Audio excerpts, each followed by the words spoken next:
আমরা এমনি শুনি আইএমএ জাহেলিয়াত বলে একটা কথা আছে। এই গত সরকার এই আইএমএ জাহেলিয়াতকে প্রতিষ্ঠিত করে গেছে সর্বক্ষেত্রে। এটা তার একটা নমুনা। আপনারা সবাই সঙ্গে ছিলেন, কাজে আমার নতুন করে বলতে হবে না যা যা দৃশ্য, যা যা কথাগুলো বলা হয়েছে। এটা বর্ণনা যদি দিতে হয়, শব্দ যদি ব্যবহার করতে হয়, তাহলে বলতে হবে একটা বিভৎস দৃশ্য। এটা মানুষের মনুষ্যত্ববোধ বলে কোনো জিনিস যা আছে সেটার থেকে বহু গভীরে নিয়ে গেছে। এটা নিশ্চিহ্ন করার জন্য মনুষ্যত্ববোধ যেন কারো না থাকে। নৃশংস অবস্থা, প্রতিটি জিনিস যে হয়েছে এখানে যতটাই শুনি অবিশ্বাস্য মনে হয়। এটা কি আমাদেরই জগৎ, এটা কি আমাদেরই সমাজ, আমরা এটা করলাম? এবং যারা নিগৃহীত হয়েছে, যারা এটা শিকার হয়েছে, তারা আমাদের সঙ্গে আছে। তাদের মুখের থেকে শুনলাম কিভাবে হয়েছে। কোনো ব্যাখ্যা নাই। এটা ব্যাখ্যা থাকলে কিছু একটা হলে মানুষ বোঝে যে এটার কারণ ছিল। এটা বিনা কারণে রাস্তা থেকে উঠিয়ে আনার মতো কথা। বিনা দোষে কতগুলো সাক্ষী সাবুত হাজির করে সেই যন্ত্র, ওই এক্সপ্লোসিভ কতগুলো গাড়ির ভেতরে ঢুকিয়ে দিয়ে তারা বলছে তুমি সন্ত্রাসী, জঙ্গি, এইগুলো বলে বলে তাকে নিয়ে আসা হয়েছে। এবং এইরকম ইন্টারোগেশন সেল, এরকম টর্চার সেল, এরকম টর্চার সেল সারা বাংলাদেশ জুড়ে আছে। সেটাও শুনলাম আজকে। আমার ধারণা ছিল যে এটা বোধহয় এখানে আয়নাগর বলতেছি কয়েকটা আছে, এখন শুনতেছি আয়নাগরের বিভিন্ন ভার্সন সারা দেশ জুড়ে আছে। কেউ বলে 700, কেউ বলে 800। এতে সংখ্যাও নিরূপণ করা যায়নি পর্যন্ত। কতটা আছে, কতটা জানা আছে, কতটা অজানা রয়ে গেছে সেই জিনিসগুলো। আমরা এমনি শুনি আইএমএ জাহেলিয়াত বলে একটা কথা আছে। এই গত সরকার এই আইএমএ জাহেলিয়াতকে প্রতিষ্ঠিত করে গেছে সর্বক্ষেত্রে। এটা তার একটা নমুনা। আর আমি কমিশনকে ধন্যবাদ জানাচ্ছি। তারা বহু কষ্ট করেছে। অন্যান্য কমিশন তো তারা করেছে, অন্তত তারা নিজেদের ঘরে বসে করতে পেরেছে। এদেরকে গুম কমিশনের যেটা, তারা কোদাল এগুলো আবিষ্কার করার জন্য আসতে হয়েছে, তাদেরকে বের করার জন্য। কিসের মধ্যে লুকিয়েছিল, কারা কি করেছে, এখনো ধ্বংসাবশেষ আমরা দেখতেছি। কাজে আমরা দেশের যে চূড়ান্ত অবনতি, চূড়ান্ত রূপ দেখলাম সর্বক্ষেত্রে, এটা তার একটা প্রতিচ্ছবি। কাজে গুম কমিশন যেটা আমাদের সামনে নিয়ে আসলো, সেটা হলো যে কি পরিমাণে একটা দেশকে সর্বদিকে ধ্বংস করা যায়, এমনকি মানুষের একেবারে সামান্যতম যে মানবিক অধিকার সেটুকু থেকে বঞ্চিত করে রেখে দেওয়া হয়েছে। আজকে এটা জাতির জন্য একটা বড় চূড়ান্ত রকমের একটা ডকুমেন্ট হবে। আপনাদের সাক্ষী রেখে আপনাদেরকে নিয়ে এসে আমরা শরিক হলাম এটাতে। যারা এই ভুক্তভোগী তাদের সঙ্গে কথা বললাম, কয়েকজনের সঙ্গে। ভুক্তভোগীদের সংখ্যা আমার জানার মতো 1700 প্লাস, 1750 প্লাস এরকম যারা ভুক্তভোগী। অজানা কত এটা তো আমরা আর জানি না। কেউ বলে যে এটা 3000-এরও বেশি হবে। কাজে সেটাও আমরা ধরে নিলাম যে একটা সীমারেখা দরকার, যেটা আমরা অজানা, সেটার কেউ প্রমাণ দিতে পারেনি।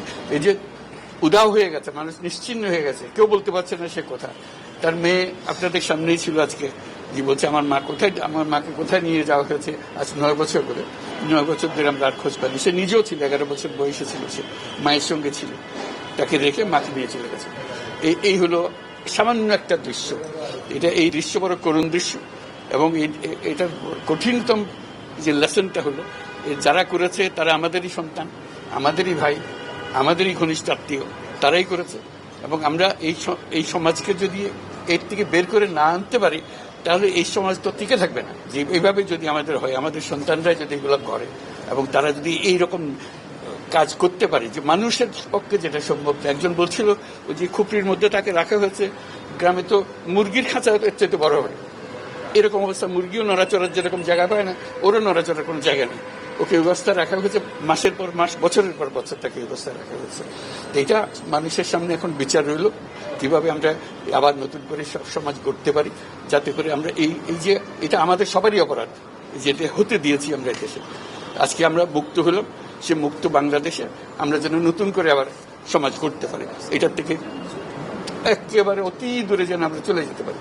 এটার নমুনা, এটার সাক্ষী, এটার যে ডকুমেন্টেশন গুম কমিশনের রিপোর্টের মধ্যে থাকবে, এবং এটা অবশ্য পাঠ্য হিসেবে সবাইকে পড়তে হবে, এবং তাদের যারা করেছে তাদের বিচার করতে হবে। তা না হলে আমরা নিষ্কৃতি পাবো না এটার থেকে।